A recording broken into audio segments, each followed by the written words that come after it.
तो बहुत बहुत नमस्कार आप सब बच्चों को हमारी 15 मिनट शो के अंदर आपका स्वागत है। आज हम करेंगे नया टॉपिक और ये टॉपिक ऐसा है जो आपको हर एग्जाम में 1 नंबर जरूर दिलवा के जाएगा, क्योंकि हमारे आज के टॉपिक का नाम है बुद्धिज्म एंड जैनिज्म। ये एक ऐसा टॉपिक है जिससे एग्जाम में क्वेश्चन आपको लगातार और बार बार देखने को मिलते हैं और 15 मिनट शो में हमारा ऑब्जेक्टिव यही है कि आपको मैं वो टॉपिक करवाऊं जिससे आपका एक एक टॉपिक करके तैयार होता चले और आप एग्जाम को लेकर काफी कॉन्फिडेंट और प्रिपेयर्ड फील करें। राइट, तो आप किसी भी एग्जाम की तैयारी कर रहे हैं तो डेफिनेटली आपकी हमारी ये सीरीज, हमारा जो 15 मिनट शो है वो आपकी हेल्प करेगा। तो आइए आज की क्लास को स्टार्ट करते हैं और ये रहा हमारी पहली information for all of you. Start कर रहे हैं बुद्धिज्म से, और अगर हम बुद्धिज्म से स्टार्ट करेंगे तो डेफिनेटली हम लोग बात करेंगे सबसे पहले गौतम बुद्धा के बारे में। तो गौतम बुद्धा का जन्म 563 बीसी में हुआ और 483 बीसी में उनका देहांत यानी कि उनकी डेथ हो गई। इस डेट को लेके आपको कहीं ना कुछ कहते हैं कि भैया जैसे इनकी डेथ है, कहीं पर इनकी डेथ को इन्होंने 480 लिखा हुआ है, कहीं पर इन्होंने 480 से पहले इनके जन्म को लिखा हुआ है। लेकिन अकॉर्डिंग टू एग्जाम्स, जो हमारे एग्जाम्स में आंसर है, हमारी ये डेट बिल्कुल करेक्ट रहेगी कि गौतम बुद्धा का जन्म 563 बीसी में हुआ और उनका देहांत यानी कि उनकी डेथ 483 बीसी के अंदर हुई। बर्थ प्लेस कहां पे जन्म हुआ? जन्म हुआ लुम्बिनी में। लुम्बिनी भैया कहां पर है? लुम्बिनी है नेपाल में। राइट।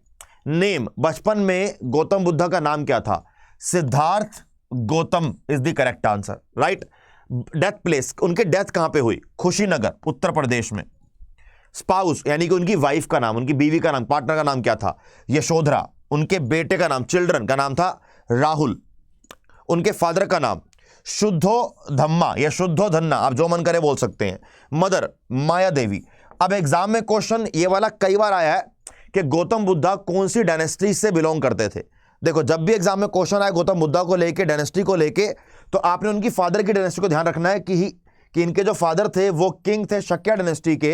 तो अगर फादर शक्या डायनेस्टी के हैं तो गौतम बुद्धा भी शक्या डायनेस्टी को ही बिलोंग करेंगे। अब क्वेश्चन एग्जाम में यह भी आता है कि गौतम बुद्धा की जो मदर है माया देवी, वो कौन सी डायनेस्टी से बिलोंग करती थी शादी से पहले। देखो, शादी के बाद तो उनकी डायनेस्टी भी शाक्य डायनेस्टी हो गई, लेकिन शादी से पहले कोलियान डायनेस्टी, और ये क्वेश्चन एग्जाम में आया हुआ है। तो ध्यान रखेंगे बच्चे इस बात को। ये सारी बातें गौतम बुद्धा के बारे में है कि गौतम बुद्धा का जो डायनेस्टी है वो शक्य डायनेस्टी है। गौतम बुद्धा की माता जी माया देवी, उनकी डायनेस्टी शादी से पहले कोलियान डायनेस्टी, और बाद में ऐसा कहा जाता है कि वो 2 डायनेस्टी गिनते हैं फिर, एक शाक्य डायनेस्टी और दूसरी हमारी कोलियान डायनेस्टी। दोनों डायनेस्टीज गौतम बुद्धा की मदर के लिए मानी जाती है। राइट। अब हम स्टार्ट करेंगे कुछ क्वेश्चंस जो हमारे रिलेट करेंगे बुद्धिज्म से या गौतम बुद्धा से।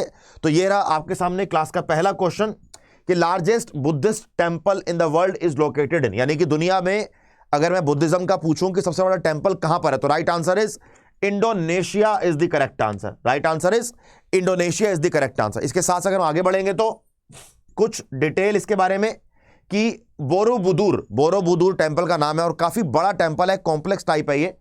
Also transcribed Borobudur is a 9th century Mahayana Buddhist temple in Magelang regency in central Java. अब जावा कहां है भैया? जावा है आपका इंडोनेशिया में, तो ध्यान रखेंगे इसको। And it is the world largest Buddhist temple. ठीक है भैया, आप देख सकते हो टेंपल देखने में कितना बड़ा है, but it is a very small part of that temple. ये टेंपल बहुत दूर दूर तक बहुत बड़ी जगह पर फैला हुआ है। यहां पर एक वर्ड है महायाना। गौतम बुद्धा की मृत्यु के बाद बेसिकली जो हमारा बुद्धिस्ट सेक्टर है वो 2 तरह के सेक्टर में डिवाइड हो गया, एक हिनायान और एक महायान। हिनायान का मतलब होता है स्मॉल सर्कल और महायान का मतलब होता है ग्रेट सर्कल। तो ग्रेट सर्कल वो है जो मॉडर्न वाले हैं और हिनायान वो है जो हमारे पुराने वाले हैं। महायान मतलब ग्रेट सर्कल न्यू वाले, हिनायान ओल्ड बातों को मानने वाले। जो नए वाले हैं यानी कि महायाना, वो गौतम बुद्धा की या बुद्धा जी की मूर्ति पूजा में बिलीव करते हैं। हिनायान जो पुराने वाले हैं, जो गौतम बुद्धा की सिर्फ बातों को मानते हैं, वो लोग मूर्ति पूजा के अंदर बिलीव नहीं करते। ध्यान रखेंगे इस बात को। राइट, चलिए अगला question next. The earliest Buddhist literature which deal with the stories of various birth of Buddha. देखो, बुद्धा की फिलोसफीज, बुद्धा के बर्थ और बहुत सारी चीजों को लेकर हमने ये चीज देखी है कि कुछ बुक्स लिखी गई हैं। तो पूछा गया कि उन लिटरेचर का नाम क्या है? अगम, दीपवंसा, महावंसा या जटाकास। ये चारों के चारों लिटरेचर्स हैं, लेकिन यहां पर जो सबसे मोस्ट इंपॉर्टेंट लिटरेचर है बुद्धिज्म को लेकर, the correct answer is Jatakas is the correct answer. Jatakas भी 3 तरह के, जिन तीनों के अंदर कहीं ना कहीं बुद्धिज्म को लेकर बात करी गई है। अगर हम आगे बात करें तो ये आपके सामने आएगा अभी। एक है अभिधम्मा पिटाका, जिसको हम धम्मा पिटाका ही बोलते हैं, एक सुत्त पिटाका और एक विनय पिटाका। अगर हम धम्म पिटाका की बात करते हैं, this Pitaka is composed of doctrine and philosophy of Buddhism, यानी कि यहां पर मानो बेसिकली किस तरह से बुद्धिज्म को चलाया जाएगा धर्म की तरह, क्या फिलोसफी होगी, क्या रूल्स रेगुलेशन होंगे पूरे बुद्धिज्म के, वो अभिधम्मा पिटाका के अंदर बात किया गया। Next Sutta Pitaka. Sutta Pitaka consist of more than 10,000 Sutras related to Buddha and all his close associates. तो अगर एग्जैक्टली बुद्धा के बारे में सब कुछ जानना हो तो सुत्त पिटाका सबसे बढ़िया सोर्स, और यहां पर सब कुछ बुद्धा के बारे में लिखा हुआ है। Vinaya Pitaka. Vinaya Pitaka is also known as book of disciplines. Vinaya Pitaka deals with monastic rules for nuns and monks. जैसे गौतम बुद्धा ने जो मोनेस्ट्रीज बनाई या बुद्धिज्म की जो मोनेस्ट्रीज है, वहां पर जो पंडित रहते हैं उनको मॉन्क्स बोलते हैं, बेसिकली बोलते हैं मंक्स। नन्स यानी कि जो फीमेल पंडित्स हैं, और मेल पंडित मंक्स। आपने पढ़ा होगा, एक बुक भी है, a monk who owns the Ferrari, right. तो मंक का मतलब होता है जो वो पंडित या वो लोग जो सब कुछ छोड़कर केवल बुद्धिज्म को फॉलो करते हैं। आपने कभी कभी देखा होगा, वो ऑरेंज कलर के वस्त्र में आपको दिखेंगे तो वो मंक्स होते हैं। तो भैया विनय पिटाका में मंक्स ने अपनी डेली लाइफ किस तरीके से चलानी है उसके बारे में डिटेल में डिसिप्लिन्स, रूल्स एंड रेगुलेशन लिखे हुए हैं, राइट। चलिए next, among the following who was the personal physician of Gautam Buddha.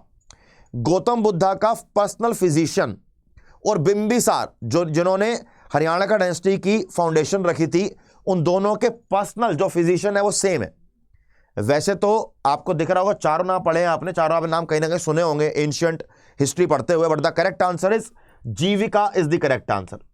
ऐसा कहा जाता है कि जीविका को देवों का गिफ्ट था कि वो किसी का भी इलाज कर सकते हैं। And yes, Jeevika was the personal physician या पर्सनल डॉक्टर ऑफ, यानी कि उनका पर्सनल चिकित्सक किस किस का, बिंबिसार का, और किसका बच्चे, गौतम बुद्धा का। ध्यान रखेंगे इस बात को। कोई रियल फोटो हमारे पास तो नहीं है, लेकिन एक ये फोटो है जिनको जीविका की फोटो बोला गया है। And he lived in Rajgir in the 5th century BC, right. चलिए नेक्स्ट, बुद्धा ने अपना पहला सरमन कब दिया? जब बुद्धा अपने घर को छोड़कर चले गए, जंगलों में गए, जाकर उन्होंने ध्यान किया, मेडिटेशन करी, तो उनको एनलाइटमेंट हुआ। एनलाइटमेंट जाके उन्होंने लोगों को, जो उन्होंने ज्ञान की प्राप्ति करी, लोगों को वो ज्ञान बांटना चालू किया। तो पहला सरमन उन्होंने कहां पे किया? सारनाथ, यानी कि वाराणसी के पास। तो correct answer is option number B is correct. ये क्वेश्चन एग्जाम में कितनी बार आया है ये आप और मैं दोनों अच्छे जानते हैं, ठीक है भैया। चलिए नेक्स्ट, अगला question. In Buddhism what does Patimokkha stand for? Patimokkha ये एक टर्म है। अब क्वेश्चन ये है कि पत्तिमोक्खा किसकी बात करता है? A description of Mahayana, a description of Hinayana, the rules of the monastery, the questions of king Menander, sorry. अब यहां पर क्या है भैया, पत्तिमोक्खा का मतलब होता है जो बुद्धिज्म के अंदर, या जो बुद्धिस्ट हमने पढ़े अभी, मंक्स, जो बुद्धिस्ट मंक्स थे या बुद्धिस्ट नन्स थी, नन्स, जहां वो मोनेस्ट्रीज में या मठ में रहते थे, उनके रूल्स के बारे में, उनके डेली लाइफ में क्या वो रूल फॉलो करेंगे, उनके बारे में बात करता है। तो पत्तिमोक्खा इज रिलेटेड टू मठ के नियम, यानी कि रूल्स ऑफ मोनेस्ट्रीज। ध्यान रखेंगे इस बात को, राइट। चलिए, तो correct answer is option number C is correct. इसी के साथ साथ हमारी क्लास का अगला क्वेश्चन ये रहा आपके सामने। अरे भैया, क्वेश्चन से पहले कुछ बातें करनी पड़ेंगी। The monastic order of monks, ultimately the order of nuns, was created within the Buddha's lifetime. The Sutta Vibhanga, एक सुत्त विभंगा है, contains the पत्तिमोक्खा, a sect of monastic, जिसके अंदर 227 रूल लिखे गए हैं मंक्स के लिए और 311 रूल्स लिखे गए हैं नन्स के लिए। नन्स का मतलब क्या होता है? फीमेल जो पंडित्स हैं, फीमेल जो फॉलोअर हैं बुद्धिज्म की, और मंक्स जो मेल पंडित मान लीजिए बुद्धिज्म के, राइट। ध्यान रखेंगे इस बात को। चलिए, वेयर इज लुम्बिनी? भैया सबसे सिंपलेस्ट क्वेश्चन आज की क्लास का हम ऑलरेडी पढ़ भी चुके हैं कि लुम्बिनी, जहां पर गौतम बुद्धा का जन्म हुआ, वो जगह कहां पर है? Very simple, right answer is Nepal is the correct answer. सही है भैया। चलिए, अगला क्वेश्चन आपके सामने, आपकी स्क्रीन पर ये रहा। Which of the following inscription it is mentioned that Ashoka became the supporter of Buddhism. हमने कई बार पढ़ा है कि कलिंग के युद्ध के बाद जब अशोका ने इतना खून खराबा देखा तो उन्होंने बाद में उन सब रास्तों को छोड़कर बुद्धिज्म को फॉलो किया। और ऐसा कहा भी जाता है कि जो मौर्य डायनेस्टी का अंत हुआ और मौर्य के बाद जब नंदास आए, नंदास तो मौर्य से पहले आए थे वैसे, मौर्य के बाद जो मौर्य का एंड हुआ तो उसके बाद जो हमें एंड देखने को मिला, उस एंड का मेजर रीजन ये भी था कि इन्होंने बुद्धिज्म को बहुत ज़्यादा फॉलो किया। और जो हमारे कहते हैं ना कि जो लोग ट्रेडिशनल जो फॉलोअर्स थे, जैसे आप मान लीजिए जो लोग मंदिर जाते हैं या जो लोग नॉर्मल फॉलोअर थे, वो इनके अगेंस्ट हो गए थे, राइट। तो इस वजह से जैसे पंडित लोग थे उस समय के, है ना, तो उस वजह से जो उनके बीच में रिफ्ट हुआ, जो लड़ाई हुई, उस वजह से इन्होंने क्या देखा कि बुद्धिज्म का एंड भी हुआ मौर्य डायनेस्टी के साथ साथ। ज़्यादा फैल नहीं सका, लेकिन हाँ कुछ किंग्स ने, कुछ रूलर्स ने उसको इंडिया में, श्रीलंका में, चाइना में, मंगोलिया में काफ़ी अच्छे से फैलाया, है ना भैया। चलिए, तो correct answer is definitely Bhabru. Bhabru एक ऐसी जगह है, मैं आपको आगे पढ़ाया तो जरा एक बार कि भबरू कहां पर है। Ashoka has been mentioned as Priyadarshi, ये भी क्वेश्चन एग्जाम में कई बार आया है। In Bhabru inscription, Bhabru edicts is situated at second hill of Bairat, Rajasthan. Rajasthan के अंदर आपको भबरू एडिक्ट्स, ये एक माइनर रॉक एडिक्ट्स हैं, जहां पर यह लिखा हुआ है कि अशोका का नाम दिया प्रियदर्शी, और वहां पर लिखा हुआ है कि भैया जो अशोका है वो बुद्धिस्ट के या बुद्धिज्म के सपोर्टर हो गए थे, ठीक है। The addicts is now located in the museum of the Asiatic society, Calcutta. Asiatic society जो कि कैलकाटा बंगाल में है, एंड अभी ये राजस्थान में नहीं है, अब इनको म्यूजियम में रखा गया कि लोग आके देखें, समझें कि क्या था, एंड जिसको हम कैलकाटा बायराट इंस्क्रिप्शन के नाम से भी जानते हैं। It is also known as Bhabru edict, ध्यान रखेंगे इस बात को। और जिन बच्चों को इंग्लिश में दिक्कत है भैया, उनके लिए मैंने यहां पर हिंदी के अंदर भी इसे कन्वर्ट कर दिया, तो आप हिंदी में इसको समझ सकते हैं। चलिए, इसी के साथ साथ अगला क्वेश्चन आपके सामने ये रहा, where did Buddha attain nirvana. Nirvana का मतलब क्या होता है कि बुद्धा को एनलाइटमेंट, क्वेश्चन क्या आएगा एग्जाम में कि बुद्धा को एनलाइटमेंट कहां पर मिली थी। तो correct answer is very simple, बोध गया इज द करेक्ट आंसर। बोध गया भाई कहां पर है सर? ये बिहार में है, और दुनिया भर से लोग यहां पर इस जगह पर मेडिटेशन करने, कहते हैं ना कि बुद्धिज्म की प्रेयर करने आते हैं, ठीक है। चलिए नेक्स्ट, अगला question, according to Buddhist philosophy what is the central teaching known as the four noble truth.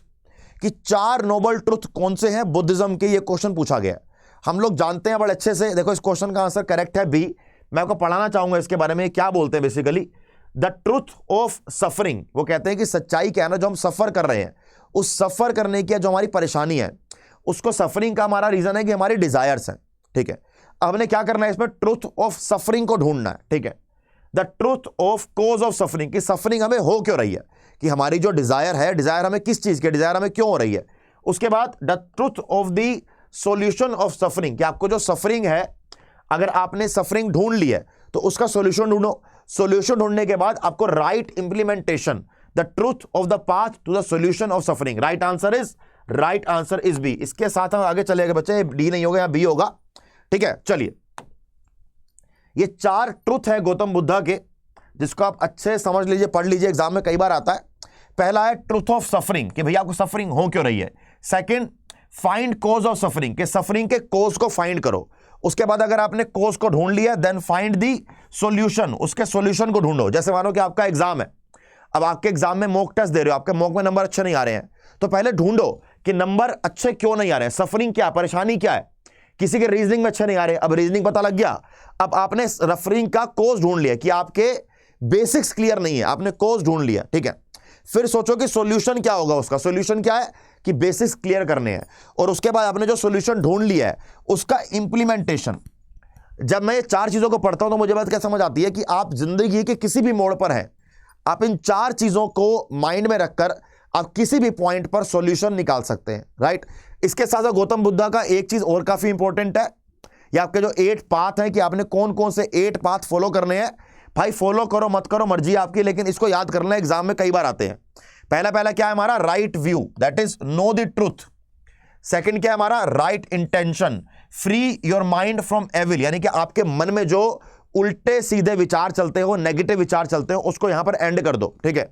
Right speech, कि भैया आप जो बोल रहे हो उससे दूसरों को दुख ना पहुंचाओ। आजकल जैसे हम लोग कुछ अपने माता पिता को, दोस्तों को, पार्टनर को या किसी को बोल देते हैं बदतमीजी से, हमें लगता है बड़ा अच्छा काम किया, लेकिन ऐसा कुछ नहीं है। तो गौतम बुद्धा बोलते हैं कि जो आप बोल रहे हो ना, आपको पता होना चाहिए कि आपके बोलने से क्या इफेक्ट होगा। तो ध्यान रखिए इस बात को। राइट एक्शन, जो भी आप काम कर रहे हो उससे आपका तो भला हो। जो भी आप काम करो उससे खुद का भला तो करो, लेकिन साथ साथ दूसरों का भला करने का भी ट्राई करो। Right livelihood, respect life. जो भगवान ने, इस नेचर ने आपको लाइफ दिया, उसकी रिस्पेक्ट करो। ये नहीं कि भैया नशीले पदार्थ लेते रहो, अब जब मन करे तब बैठ के खाते पीते रहो, ये मोटे हो जाओ, ऐसे एकदम एक्सरसाइज मत करो। बेसिकली कहने का मतलब ये कि अपने शरीर को एक मंदिर की तरह मानो और उसकी उस तरीके से पूजा करने का ट्राई करो। राइट एफर्ट, यानी कि रेजिस्ट एविल, यानी कि आपके आसपास जो नेगेटिव एनर्जीज हैं, जो आपको आलस, काम ना करना, सुबह लेट उठना, इन सबसे दूर होने का ट्राई करो अपने डिसिप्लिन बनाने का। ठीक है भैया। राइट कॉन्सेंट्रेशन, मेडिटेशन करो। अगर आपको लगता है कॉन्सेंट्रेट नहीं कर पाते चीजों पे, पढ़ाई नहीं कर पाते हो, तो आप मेडिटेशन कर सकते हो। राइट माइंडफुलनेस, अपने जो माइंड है आपका, अपने थॉट्स को कंट्रोल में रखो। जब पढ़ रहे हो तो पढ़ो, जब मूवी देख रहे हो तो मूवी देखो, जब मूवी देखनी है तो पढ़ाई के बारे में नहीं सोचना, जब पढ़ना है तो मूवी के बारे में नहीं सोचना। इस तरीके से अपने माइंड को अपने प्रिपेयर करना है। अगर गौतम बुद्धा की हम सारी बातों को मान ले तो मुझे लगता है कि हमारे पूरी लाइफ में कोई दिक्कत होनी ही नहीं है। राइट, चलिए अगला क्वेश्चन, नेक्स्ट आइए बच्चे। For which monument Gautam Buddha propagated his divine knowledge of Buddhism to the world? भैया इसका सिंपल आंसर है, बहुत ज्यादा। Right answer is Mahabodhi temple. Right answer is option number B, that is Mahabodhi temple is the correct answer. और Mahabodhi temple की अगर बात करूं आपसे तो ये कहां है भाई साहब? ये है बोध गया, बिहार में। ध्यान रखेंगे इस बात को। इसी के साथ साथ हम नेक्स्ट आगे जुड़ेंगे। Gautam Buddha propagated his divine knowledge of Buddhism to the world from the Mahabodhi temple complex monument. Temple is located at Bodh Gaya, Bihar. ध्यान रखेंगे इस बात को। और ये एक यूनेस्को वर्ल्ड हेरिटेज साइट भी है, ये भी ध्यान रखेंगे आप। इसके साथ साथ हम यहां पर जैनिज्म का कुछ बेसिक्स पढ़ेंगे और हम जैनिज्म का मैं आपके लिए एक अलग वीडियो और लेकर आऊंगा जहां पर हम केवल और केवल जैनिज्म के एमसीक्यूज और हम जैनिज्म के बारे में एक्स्ट्रा और पढ़ेंगे। अगर हम जैनिज्म की बात करते हैं तो हम यहां महावीर जैन के बारे में पढ़ रहे हैं कि जिनका जन्म 540 बीसी में हुआ और 468 में उनकी मृत्यु हो गई। लेकिन कहीं कहीं यह भी लिखा है कि उनका जन्म 599 बीसी में हुआ था और 527 बीसी में उनकी मृत्यु हो गई थी। तो ये काफी कॉन्ट्राडिक्टरी है, लेकिन एग्जाम के अकॉर्डिंग जो मुझे लगता है the right answer is 540 BC and 468 BC. जन्म कहां हुआ? वैशाली, भारत में इनका जन्म हुआ। नेम क्या है इनका? वर्धमान, इनका नाम है वर्धमान। ठीक है। डेथ प्लेस पावपुरी, बिहार में इनकी डेथ हुई। इनकी वाइफ का नाम यशोधा, ध्यान रखेंगे इस बात को। चिल्ड्रन प्रियदर्शना, फादर का नाम सिद्धार्था, मदर का नाम त्रिशिला। तो महावीर जैन के जो फादर हैं सिद्धार्था, ये बिलोंग करते हैं इक्ष्वाकु डायनेस्टी से। किससे बच्चे?